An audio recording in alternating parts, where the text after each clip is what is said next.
Նախորդին պատիվ ունեմ խմբակցության քարտուղար Տիգրան Աբրահամյանն ու Հայաստան դաշինքից Իշխան Սաղաթելյանը հանդիպել են քննարկել անելիքները իմպիչմենտի գործընթացի հետ կապված։ Պատիվ ունեմ Հայաստանին հետ փոխանցել ձևաթուղթը, սակայն քանի որ որոշ պատգամավորներ ԵԽԽՎ-ում գործուղման են, 3-4 հոգի դեռ չի ստորագրել։ Բացի այդ, կալանքի տակ գտնվող Արթուր Սարգսյանի մոտ էլ պետք է ձևաթուղթը տանեն ստորագրի։ Այդուհանդերձ երկու ֆրակցիաները միասին 34 ստորագրություն ունեն, երկու ձայն պակասում է նախագիծը շրջանառելու համար։ Հովիկ Աղազարյանն ու Հակոբ Ասլանյանը պահանջներ ունեն, առաջարկում են նախ 4 ուժերի միջև իշխանության հստակ բաժանում անել, որ հետո բոլորը պաշտոններ ստանան։ Մեզ ասացին, որ Աղազարյանը փոխվարչապետի պաշտոն է ուզում։ Տիգրան Աբրահամյանին հարցրինք, ինչ են պատասխանել Աղազարյանին։ Այս պահին դեռևս մեկնաբանություն չունեմ, մեր գործընթացի հետ կապված աշխատանքները շարունակվում են, երբ լրացուցիչ ասելիք լինի կհայտնենք։ Իսկ ճիշտ է, որ Աղազարյանը փոխվարչապետի պաշտոն է ուզում ստորագրության դիմաց։ Մենք որևէ մեկի հետ պաշտոնների հետ կապված քննարկում չենք իրականացրել, որովհետև գործընթացի հիմքում ոչ թե պաշտոններն են, այլ իշխանությունների շուտափույթ հեռացման ծրագիրը։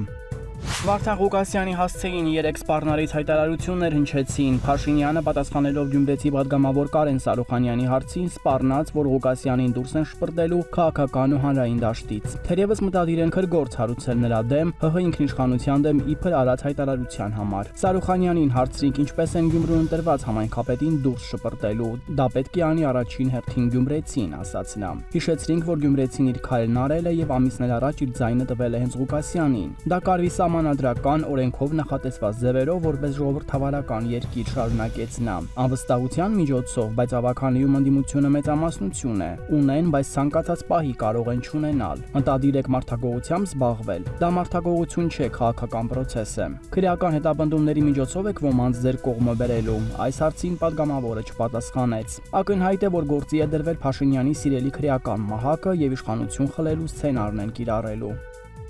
44-օրյա պատերազմի հանգամանքներին ուսումնասիրող քննիչ հանձնաժողովի զեկույցի հետ կապված հանգուցալուծումը կարծես գտնվել է։ Այն կքննվի փակ լսումների ֆորմատով, ինչից հանձնաժողովի ղեկավար Անդրանիկ Քոչարյանը գոհ չէ եւ պնդում է, որ ժամկետների խախտում չկա։ Աժանախագահը պարտավոր է զեկույցը կանոնակարգ օրենքի համաձայն մտցնել լիագումար նիստերի օրակարգ։ Աժանախագահներ պնդում է, որ ստացել է ԱԺ իրավական վարչության եւ քարտուղարության եզրակացությունները, համաձայն որոնց խախտվել են ժամկետները։ Քննիչ հանձնաժողովը ձևավորվել է 2022 թվականի փետրվարին, իսկ 2023-ի նոյեմբերին երրորդ ժամկետն են երկարաձգել։ Չնայած այն ժամանակ Հայաստան դաշինքը հարց էր բարձրացրել, որ հանձնաժողովը 23 թվականի օգոստոսի 11-ից ի վեր այլևս լեգիտիմ չէ եւ ԱԺ-նախագահը պետք է հայտարարությամբ հանդես գա ու դադարեցնի դրա գործունեությունը։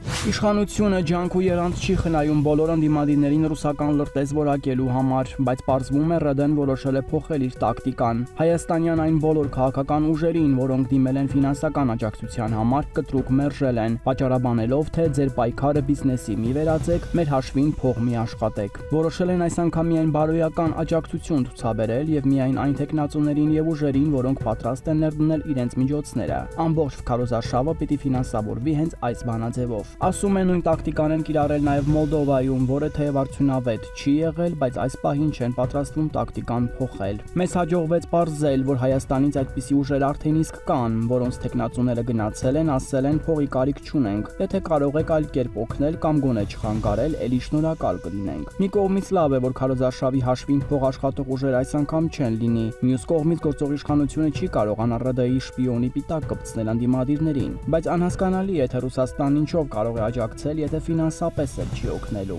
Իսկ Փաշինյանն իր արևմտյան հովանավորներից ամբողջ ծավալով աջակցություն է ստանալու, սկսած քաղբանդարկյալների ու քաղաքական հակառակորդների դեմ անօրինական պայքարի վրա աչք փակելուց, վերջացրած ֆինանսով ու եվրոպական երջանիկ ապագայի մասին հեքիաթներով։